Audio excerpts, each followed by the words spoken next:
Well, tonight we have something of a rhetorical question for you.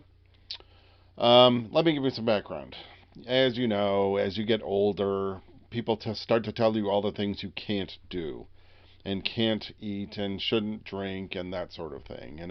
It's like avoid this, you might get hurt, don't eat too much of this, can't have too much salt, all these things you can't do. But, one of the things that nobody really brings up, and I think it's an important question, is what is the recommended daily allowance of fun?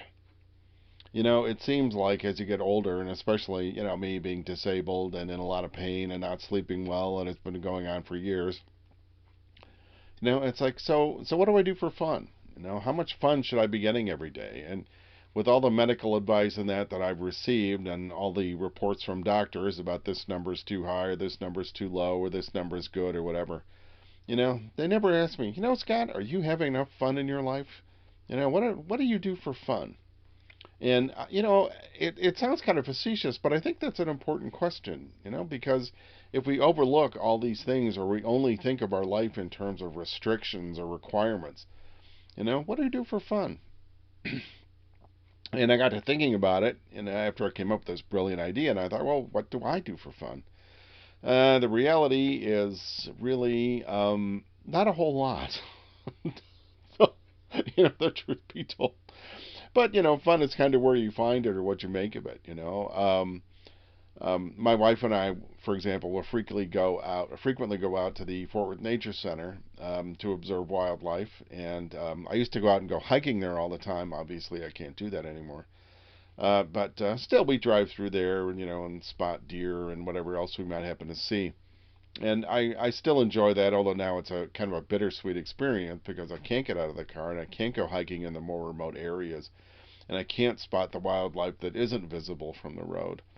And some of the other things I used to do, go out on my own for an afternoon and just cruise around, maybe have lunch someplace, go read a book somewhere.